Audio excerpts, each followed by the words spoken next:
dans cette partie la plus ancienne de l'église, puisque nous sommes dans la chapelle romane. Je rappelle qu'il nous reste de l'ancienne église que cette chapelle avec notre fameux clocher, sachant que le nef a été construit en 1840. Dans cette chapelle, on retrouve plusieurs éléments, des statues de saints qui proviennent effectivement de l'ancienne église. Nous nous trouvons devant la statue de Saint Urbain. Saint Urbain qui est en Alsace et dans les pays rhénans le saint patron des vignerons et des tonneliers. Nous savons que Saint Urbain était pape dans les années, tout au début, c'était le 17e pape de Rome, dans les années 230, et il est décédé le 25 mai.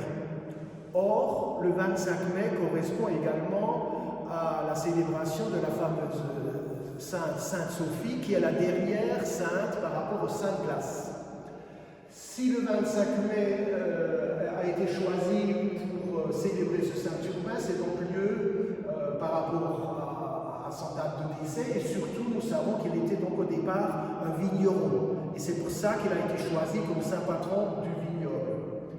Cette statue a été rénovée au début du XVIIIe siècle par un sculpteur de Turckheim qui a fait plusieurs statues encore qui se trouvent dans cette chapelle. Et donc, nous avons les preuves écrites dans nos archives que le fameux 25 mai, la fin des Saintes Classes, on aurait ce saint avec une procession à l'intérieur de la vieille ville. Et à la fin de la procession, tous les enfants recevaient un verre de vin et un petit pain.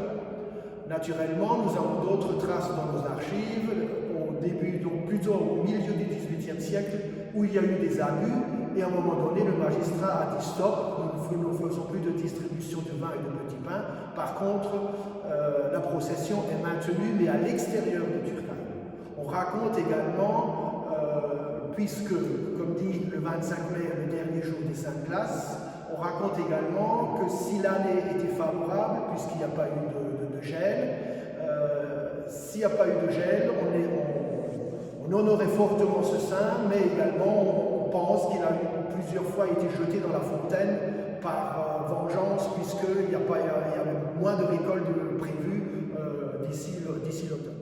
Saint Urbain, comme c'était un pape, on le retrouve puisque ce sont les attributs papales par rapport à sa coiffe et par rapport à la croix, qu'on retrouve le symbolique de cette croix dans n'importe quel ouvrage. Et surtout, on le retrouve toujours avec une grappe de raisin. Et cette grappe de raisin revient toujours à son origine, puisqu'on sait qu'il était, on pense, d'après les écrits, il était vigneron. Je rappelle quand même que le raisin est source de bienfaisance par rapport à la nature, et que l'homme avait besoin donc de raisin pour faire, comme toujours, le vin qui devait servir également comme vin de messe. Puisqu'à l'origine, on sait très bien que ce sont les abbayes qui ont développé la culture de la vigne pour produire dans un premier temps du vin de messe.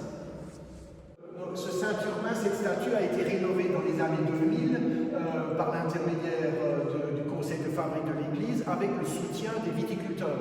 Donc on l'a bien vu, c'est une restauration à la feuille d'or, hein, donc pour vraiment reprendre l'éclat d'origine de cette statue.